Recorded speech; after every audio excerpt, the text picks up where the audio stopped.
যানজট ছাড়াই ঢাকার যে কোনো প্রান্ত থেকে পৌঁছানো যাবে শাহজালাল বিমানবন্দরের থার্ড টার্মিনালে। শুধু টার্মিনাল ভবনই নয়, বিমানবন্দরে এক প্রকল্পেই যোগাযোগ ব্যবস্থার বহুমুখী পরিবর্তন করতে থার্ড টার্মিনালের সঙ্গে যুক্ত হচ্ছে পাতাল রেল আর এলিভেটেড এক্সপ্রেসওয়ে সংযোগ। এয়ারলাইন্সগুলো বলছে এমন উদ্যোগ যাত্রী সেবায় যোগ করবে ভিন্ন মাত্রা। যদিও বিকল্প সড়ক যোগাযোগ নেটওয়ার্ক ছাড়া তৃতীয় টার্মিনালের পুরো সুফল মিলবে না বলে মনে করছেন এভিয়েশন বিশেষজ্ঞরা। জুবাইর ফয়সালের রিপোর্ট।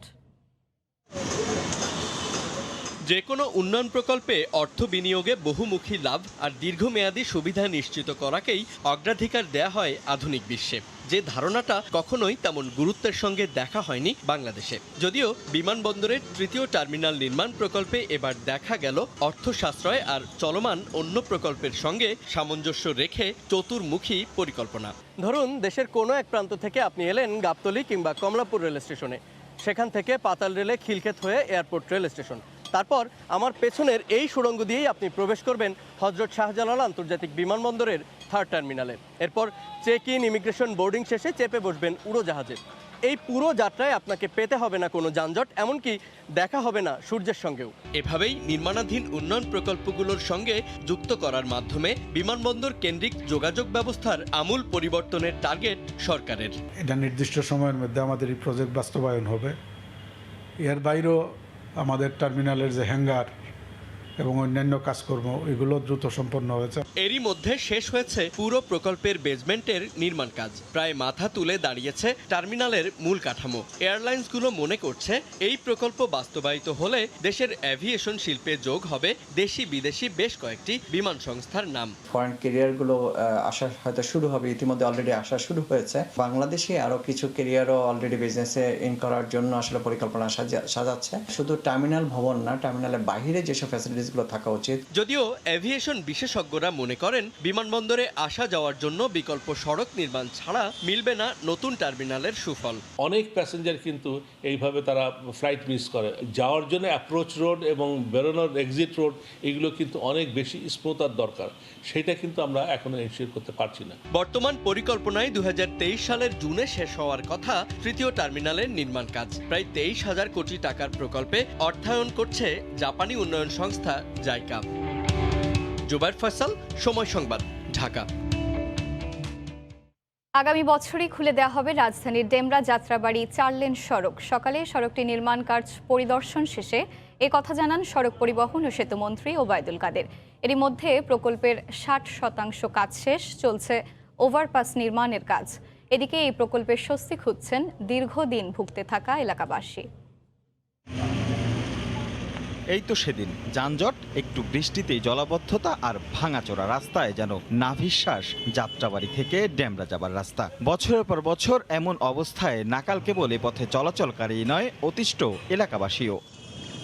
এবারে পরিবর্তন এসেছে দৃশ্যপটে। চলছে 4 লেনের কাজ, স্বপ্ন বুনছে নগরবাসী। এতদিন তো ভাই মনে হয় আমরা জঙ্গলে বাস করছি, আর এদিকে তো দেখার মতো কেউ ছিল না। অনেক ভালো হয়েছে, এখন আমাকে চলাফেরা অনেক ভালো হইতে আছে। এখন মোটামুটি কিছুটা ভালো, কিন্তু রাস্তাটা কমপ্লিট হলে আশা করি আরো ভালো হবে। যাত্রাবাড়ি থেকে ডেমরা মহাসড়কের 4 লেনের উন্নতির কাজ এগিয়ে চলছে সমান তালে। 369 কোটি টাকা ব্যয়ে নির্মিত এই সড়কের দৈর্ঘ্য 5 কিলোমিটার। প্রকল্পের আওতায় 11টি আন্ডারপাস, 26 মিটার দৈর্ঘ্যের একটি সেতু ও একটি ফুটওভার ব্রিজ। প্রকল্প এলাকা পরিদর্শন করে মন্ত্রী জানান, আসছে জুনেই চলাচলের জন্য খুলে দেওয়া হবে এই 4 লেনের মহাসড়ক। রাস্তার দুপাশে সার্ভিস লেনও নির্মাণ করা হচ্ছে। এই প্রকল্পে 11টা আন্ডারপাস, 26 মিটার দৈর্ঘ্যের একটি সেতু আর 1 ফুট একটি ফুটওভার ব্রিজ নির্মাণ প্রকল্প। 2022 সালে মধ্যে এই প্রকল্পের নির্মাণ কাজ শেষ হবে। সেপ্টেম্বর শেষে প্রকল্পের সার্বিক অগ্রগতি 60%। রাশেদ লিমন, সময় সংবাদ, ঢাকা। মতিঝিল থেকে কমলাপুর পর্যন্ত নতুন করে মেট্রো রেল প্রকল্প বাড়ানোয় তা ঢাকা দক্ষিণ সিটির চলমান প্রকল্পের সাথে সাংঘর্ষিক বলছেন মেয়র ব্যারিস্টার শেখ ফজলে নূর তাপস। সকালে রাজধানীর কমলাপুরে জলাবদ্ধতা নিষ্কাশন কাজ পরিদর্শন শেষে এমন অভিযোগ করেন তিনি। তবে মেট্রো রেল কর্তৃপক্ষ বলছে সাংঘর্ষিক নয়, প্রয়োজনে প্রকল্প কাজের শিফটিংয়ের সুযোগ রয়েছে। ঢাকার 2 সিটি কর্পোরেশনের মৌলিক নাগরিক সমস্যাগুলির মধ্যে জলাবদ্ধতা অন্যতম। আর এই সমস্যা সমাধানে কাজ করছে ঢাকা দক্ষিণ সিটি কর্পোরেশন। জলাবদ্ধতা নিষ্কাশনে 3টি ধাপে কাজ করছে ঢাকা দক্ষিণ সিটি। চলছে 103 কোটি টাকার প্রকল্পের কাজ। বুধবার সকালে রাজধানীর কমলাপুরে জলাবদ্ধতা নিষ্কাশন প্রকল্পের কাজ পরিদর্শনে আসেন দক্ষিণ সিটির মেয়র ব্যারিস্টার শেখ ফজলে নূর তাপস। পরিদর্শন শেষে তিনি গণমাধ্যমকে জানান, জলাবদ্ধতার সমস্যা থেকে নগরবাসী ইতিমধ্যে সুফল ভোগ করতে শুরু করেছে। আমরা দায়িত্ব পাওয়ার পরেই আমরা যে ব্যাপক কর্মযজ্ঞ চালিয়েছি। প্রথম পর্যায়ে আমরা যে সকল জায়গা বদ্ধ ছিল, খাল, নল, নর্দমা, সেগুলো আমরা পরিষ্কার করেছি। এটার সুফল ঢাকাবাসী গত বর্ষা মৌসুমে কিছু পেয়েছে। তার দাবি, জলাবদ্ধতা থেকে নগরবাসীকে মুক্তি দেওয়ার ক্ষেত্রে বাধা হয়ে দাঁড়িয়েছে মেট্রো রেল প্রকল্প। নতুন করে মতিঝিল থেকে কমলাপুর পর্যন্ত নকশা বৃদ্ধি করা। তবে মেট্রো রেল কর্তৃপক্ষ বলছে সাংঘর্ষিক নয়, প্রয়োজনে প্রকল্পের কাজ শিফটিং করার সুযোগ রয়েছে। জলাবদ্ধতা নিরসনে যেই কার্যক্রমটা আমরা পরিদর্শনে এসেছি, এখানেও নতুন করে এমআরটি লাইন স্থাপনের জন্য তারা আবেদন করেছে। সেখানে দেখা যাচ্ছে যে আমাদের পরিকল্পনার সাথে তাদের পরিকল্পনা সাংঘর্ষিক হচ্ছে। সিটি কর্পোরেশনের যে ড্রেনেজ লাইন, এর সাথে কনফ্লিক্ট নয়, এটা আমাদের একসাথে আমরা ইঞ্জিনিয়ার বসবো, আমরা এখানে লেআউট দিলে কোনো যদি শিফটিং করে দেন কনফ্লিক্ট নয়, যদি শিফটিং করে নেওয়া হবে। সিটি কর্পোরেশনের অনুমতি পেলে আগামী মাসে শুরু হবে মতিঝিল থেকে কমলাপুর পর্যন্ত মেট্রো রেল প্রকল্পের কাজ। ওবায়দুল্লাহ মামুন, সময় সংবাদ, ঢাকা। নানা বিড়ম্বনার পর বিমানবন্দরে প্রবাসীদের জন্য আরটিপিসিআর ল্যাব চালু হলেও ফেরেনি শৃঙ্খলা। যাত্রীদের অভিযোগ, পর্যাপ্ত তথ্য না পাওয়ায় নানাভাবে হয়রানির শিকার হচ্ছেন তারা। কোভিড টেস্টের জন্য বুথের সংখ্যাও অপর্যাপ্ত বলে অভিযোগ তাদের। এই অবস্থায় ঢাকার বাইরের বিমানবন্দরেও দ্রুত সময়ের মধ্যে টেস্ট সুবিধা চালুর দাবি উঠেছে। এদিকে বিমানবন্দর কর্তৃপক্ষ বলছে, যাত্রীদের কারণেই নানা বিশৃঙ্খলা তৈরি হচ্ছে। ফারুক ভুঁইয়া রবিনের রিপোর্ট। সংযুক্ত আরব আমিরাত যেতে যাত্রার 6 ঘন্টার মধ্যে বিমানবন্দরে করতে হবে দ্বিতীয় দফায় কোভিড টেস্ট। তার জন্য দীর্ঘ সারিতে অপেক্ষমান যাত্রীরা। তবে বিমানবন্দরে এসে বরাবরের মতো এই যাত্রায় মুখোমুখি হতে হচ্ছে নানা বিড়ম্বনা। বিশেষ করে পর্যাপ্ত তথ্যের অভাব বাড়াচ্ছে ভোগান্তি। পরীক্ষার জন্য কোন প্রবেশমুখ দিয়ে যাবেন বিমানবন্দরের ভেতরে, সেটাই অনেকের জন্য হয়ে দাঁড়াচ্ছে ধাঁধার বিষয়। একবার বলতেছে 4 নম্বর গেট, একবার 5 নম্বর গেট, 6 নম্বর গেট, মানে কোনো সিস্টেম নেই স্যার। আমি বলতেছি টিকিটটা দেখেন স্যার, উনি বলতেছে দেখার কোনো প্রয়োজন নেই, এখানে দাঁড়াইয়া থাকো। কোনো শৃঙ্খলা নাই, কোনো কিছু নাই, মানুষ যেদিকে কোনো দিকে বুঝতেছে না, কোনো দিক নির্দেশনা নাই। 11 ঘন্টার আগে আসছি আমরা, কিন্তু এখনো অনিশ্চয়তার ভিতরে আছি যে কখন আমরা ভিতরে ঢুকবো। কোভিড পরীক্ষার ফল পেতে দেরি হলে মিস হতে পারে বিমান যাত্রা। এই শঙ্কায় অনেকেই বিমানবন্দরে ভিড় করছেন যাত্রার 12 থেকে 14 ঘন্টা আগে। তারপরও থেকে যায় নানা অনিশ্চয়তায়। আবার ঢাকার বাইরের বাকি 2 আন্তর্জাতিক বিমানবন্দরে এখনও কোভিড টেস্টের সুযোগ চালু না হওয়ায় এককভাবে চাপ বাড়ছে কেবল শাহজালালেই। তাই চট্টগ্রাম ও সিলেটেও এই সুবিধা দ্রুত চালুর দাবি আমিরাত প্রবাসীদের। দাবি ওঠে বুথ সংখ্যা আরও বাড়ানোর। এখানে 3-4 ঘন্টা ধরে এইভাবে দাঁড়িয়ে আছি, আমরা তো মানে পাস দিতেছে না। ঢাকার লোক, চিটাঙ্গের লোক, টাঙ্গাইলের লোক, সব এক জায়গায়। চিটাগাং থেকে, সিলেট থেকে, এখান থেকে চাইলে দেওয়া যায়, তো ঝামেলা হবে না। 11 ঘন্টা আগে আইসাইরা লাইনে খারাইছি, ফ্লাইট যাতে না মিস হয়। ফ্লাইট মিস হইলেই আবার 70,000-80,000 টাকা। জনসংখ্যা অনেক বেশি, একটু যদি বুটটা বেশি হইতো তাইলে মোটামুটি আমাদের জন্য অনেক ভালো হইতো। তবে বিমানবন্দর কর্তৃপক্ষ অবশ্য বলছে, যাত্রীদের কারণেই অনেক ক্ষেত্রে তৈরি হচ্ছে বিশৃঙ্খলা। 6 ঘন্টা আগে স্যাম্পল কালেকশনে আসার কথা, সেখানে তারা 10 ঘন্টা 12 ঘন্টা আগে চলে আসতেছে। এত যাত্রী তো একসাথে কালেকশন বুথে আসতে তো ম্যানেজমেন্টের সমস্যা হচ্ছে। যাত্রীরা যদি সঠিকভাবে নিজেদেরকে পরিচালিত করতে, তাহলে ভোগান্তি তারাও করতো না। আমাদের এয়ারপোর্টের জন্য একটা ভোগান্তি সৃষ্টি হচ্ছে আর কি, এই জন্য তা সেগুলোর সৃষ্টি হতো না। এদিকে বিমানবন্দরের পার্কিং ভবনের ছাদে কোভিড পরীক্ষার স্থায়ী অবকাঠামো তৈরির সিদ্ধান্ত হলেও এখনও শুরু হয়নি কোনো কার্যক্রম। ফারুক ভুঁইয়া, রবিন, সময় সংবাদ, ঢাকা। বেগম জিয়ার নানা শারীরিক সমস্যায় দেশে তার চিকিৎসা সম্ভব নয় জানিয়ে বিএনপি মহাসচিব মির্জা ফখরুল ইসলাম আলমগীর অভিযোগ করেন, তাকে তার প্রাপ্য জামিন দেয়া হচ্ছে না। দুপুরে এক আলোচনা সভায় বক্তব্য রাখেন তিনি। কোভিড পরবর্তী জটিলতা নিয়ে বিএনপি চেয়ারপারসন বেগম খালেদা জিয়া হাসপাতালে ভর্তি ছিলেন 53 দিন। সেই যাত্রায় কিছুটা সুস্থ হয়ে গুলশানের নিজ বাসায় ফিরলেও প্রায় 5 মাস পর আবারও রাজধানীর এভারকেয়ার হাসপাতালে গতকাল মঙ্গলবার ভর্তি হয়েছেন বিএনপি নেত্রী। ডায়াবেটিস, আর্থাইটিস, লিভার ও কিডনি সহ নানা জটিলতায় আগে থেকে ভুগছেন বেগম জিয়া। এর মাঝে হাসপাতাল থেকে গুলশানের বাসভবন ফিরোজায় ফেরার পর বেশ কয়েকবার জ্বরে ভোগেন তিনি। বারবার জ্বরের কারণেই হাসপাতালে নিতে হয়েছে বেগম জিয়াকে, জানিয়েছেন বিএনপি মহাসচিব। কেন অসুস্থ? যে 3 বছর তিনি জেলে ছিলেন তার কোনো চিকিৎসা হয়নি। আমি বলছি আপনাদেরকে, তার কোনো চিকিৎসা হয়নি, ইচ্ছা করে চিকিৎসা করেনি। তাকে হাসপাতালে নিতে হয়েছে। তিনি কয়েকদিন ধরে তার জ্বর, অল্প অল্প জ্বর আসছিল, লো ফিভার ছিল। তো ডাক্তার, তার যে ব্যক্তিগত যা চিকিৎসক আছেন তারা দেখেছেন যে তার যেহেতু হাসপাতাল থেকে বের হওয়ার পরে তার আর কোনো এক্সামিনেশন হয়নি, টেস্ট হয়নি, পরীক্ষা নিরীক্ষাগুলো করা হয়নি, সুতরাং তাকে হাসপাতালে নিয়ে গিয়েই আপনার এই পরীক্ষা নিরীক্ষাগুলো করে তার ট্রিটমেন্টটা তারা ব্যবস্থা নিতে চান। ঢাকা রিপোর্টার্স ইউনিটি মিলনায়তনে এক আলোচনা সভায় মির্জা ফখরুল অভিযোগ করেন, বেগম জিয়ার জামিন তার প্রাপ্য অধিকার হলেও দিচ্ছে না সরকার। আপনারা তাকে জেলে রেখেছেন এই কারণে যে আপনারা জানেন যে দেশনেত্রী বেগম খালেদা জিয়াকে যদি বার করা যায় বা তিনি বের হন তাহলে আপনাদের তকতে তাও থাকবে না। কেন দিচ্ছেন না বেগম জিয়ার প্রাপ্য জামিন? তাকে বেগম জিয়ার তো দয়া চাচ্ছেন না আপনাদের কাছে। আপনারা তার যে প্রাপ্য যে জামিন সেটা দেন।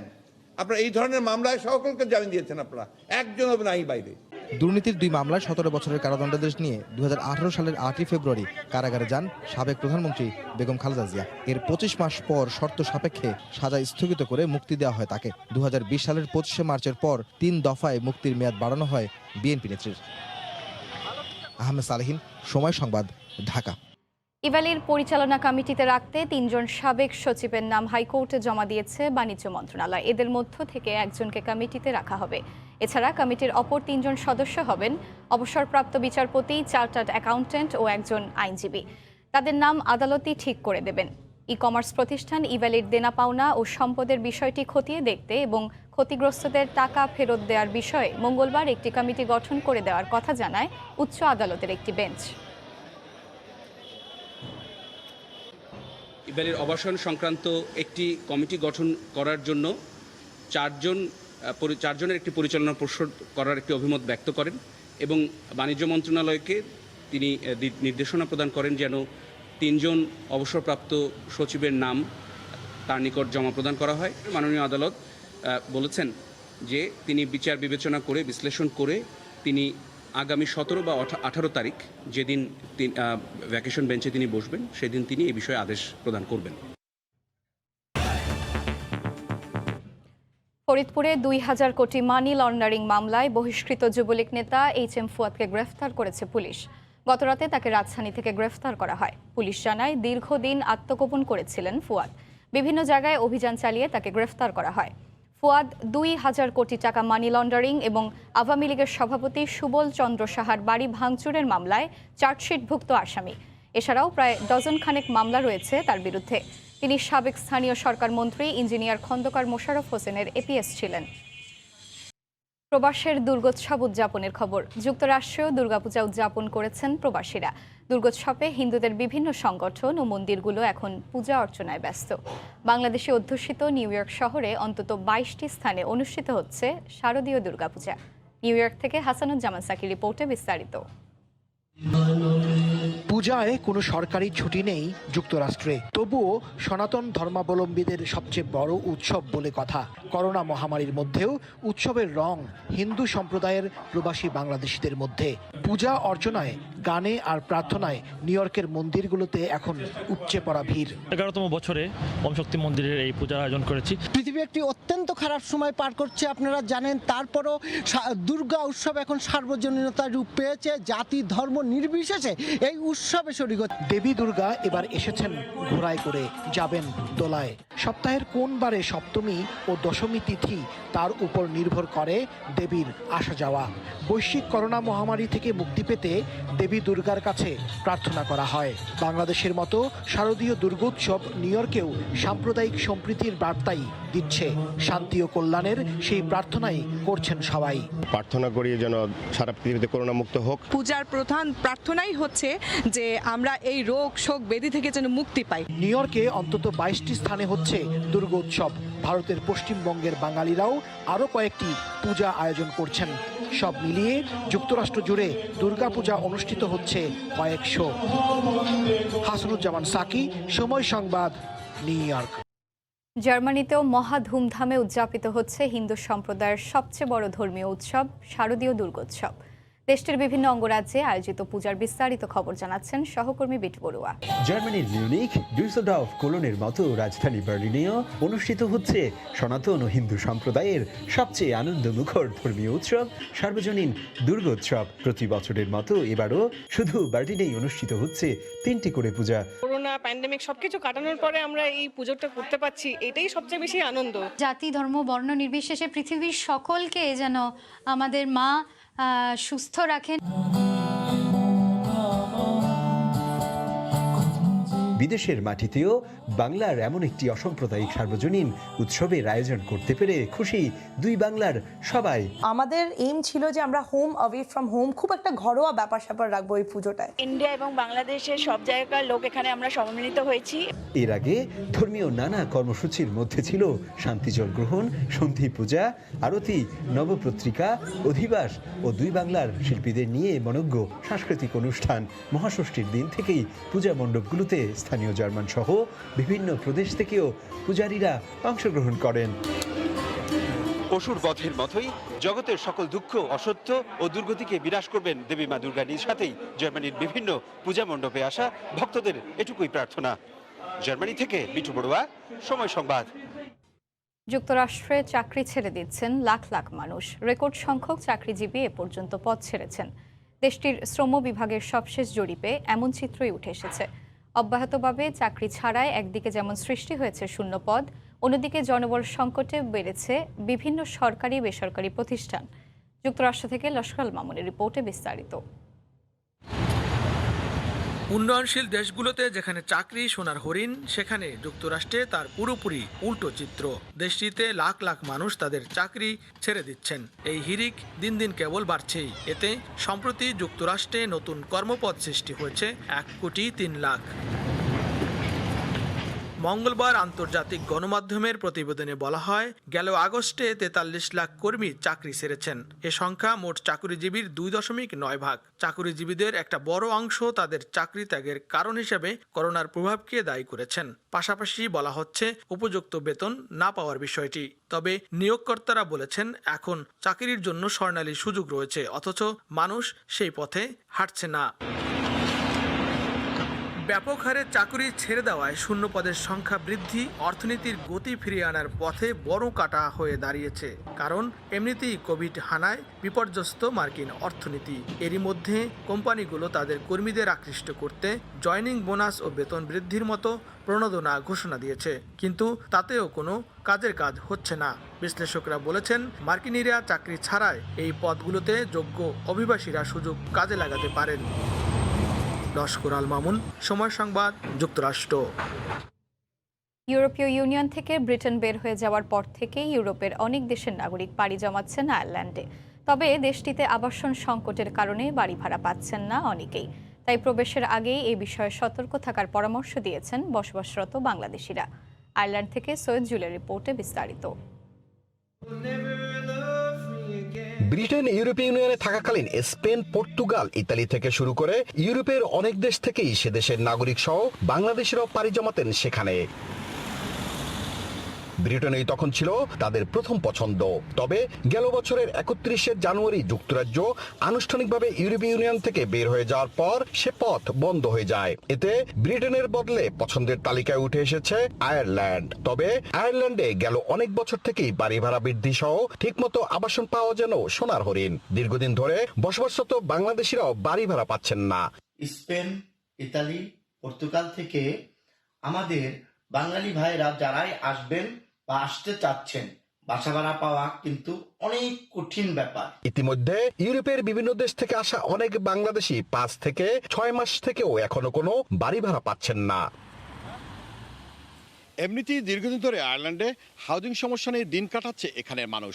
এর মাঝে ব্রেক্সিটের পরে ইউরোপের অন্যান্য দেশ থেকে আসা নাগরিকদের ভিড় সেই সমস্যা আরও প্রকট হচ্ছে। দ্রুত এই সমস্যা নিরসন না হলে ইউরোপে বসবাসরত অন্যান্য দেশের মতো বাংলাদেশিরাও আয়ারল্যান্ডে আসার আগ্রহ হারিয়ে ফেলবেন, এমনটাই ভাবনা বিশ্লেষকদের।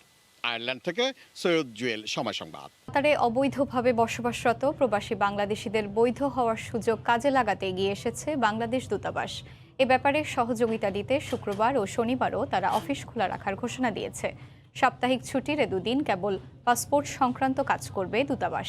এমন উদ্যোগকে স্বাগত জানিয়েছেন প্রবাসী বাংলাদেশি ও কমিউনিটি নেতারা। কাতার প্রতিনিধি আনোয়ার হোসেন মামুনের তথ্য ও ছবি নিয়ে রিপোর্ট। কাতারে অবৈধভাবে বসবাসরত অভিবাসীদের বৈধ হওয়ার সুযোগ দিয়েছে দেশটি। 10 অক্টোবর থেকে 31 ডিসেম্বর পর্যন্ত এই সুযোগ পাচ্ছেন প্রবাসীরা। বৈধ হওয়ার জন্য অনেক প্রবাসীর নতুন পাসপোর্ট প্রয়োজন হয়ে পড়েছে।